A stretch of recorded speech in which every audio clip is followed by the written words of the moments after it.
આણંદ જિલ્લા પોલીસ દ્વારા બોરસદ ગ્રામ્ય પોલીસ સ્ટેશન વિસ્તારમાં ડીજે ધારકો તેમજ સાઉન્ડ સિસ્ટમ ધરાવતા લોકો સાથે મીટિંગનું આયોજન કરવામાં આવ્યું હતું, જેમાં તમામને સાઉન્ડ સિસ્ટમમાં સાઉન્ડ લિમિટરનો ફરજિયાત ઉપયોગ કરવા સૂચન કરવામાં આવ્યું હતું. તેમજ ડીજે માલિકોને સુપ્રીમ કોર્ટની ગાઈડલાઈન મુજબ જરૂરી સલાહ આપવામાં આવી હતી.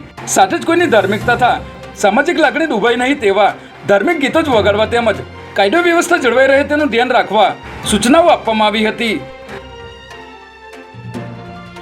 આણંદ એસઓજીની ટીમે અલગ અલગ વ્યક્તિઓના નામના 145 એક્ટિવ સિમ કાર્ડ સાથે 3 આરોપીઓને ઝડપી લીધા છે, જેમાં આણંદ તાલુકાના કરમસદ ગામમાં આરોપીઓએ એક્ટિવ કરેલા એરટેલ કંપનીના સિમ કાર્ડનો જથ્થો દુબઈ લઈ જવા માટે પોતાના ઘરે રાખ્યો હોવાની બાતમી મળતા પોલીસે અહીં દરોડો પાડ્યો હતો. ત્યારે પોલીસે કુલ 145 સિમ કાર્ડ સાથે 3 આરોપીઓને ઝડપી લીધા હતા.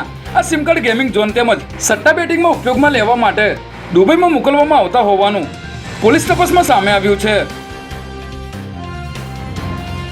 હાલ આઈપીએલની મેચો ચાલી રહી છે, ત્યારે મોટેરા સ્ટેડિયમ પાસેના બંગલામાં ઓનલાઈન સટ્ટો રમાડતા 3 બુકીને સાયબર ક્રાઇમની ટીમે ઝડપી લીધા છે, જેમાં પોલીસે બાતમીના આધારે મોટેરા રોડ પર આવેલ ચંદ્રમણી બંગલોમાં રહેતા દિલીપ નચકાનીના ઘરે દરોડો પાડ્યો હતો, જેમાં આરોપી બુકીઓને બહારથી બોલાવી ક્રિકેટ સટ્ટાનું રેકેટ ચલાવતો હોવાનું બહાર આવ્યું છે.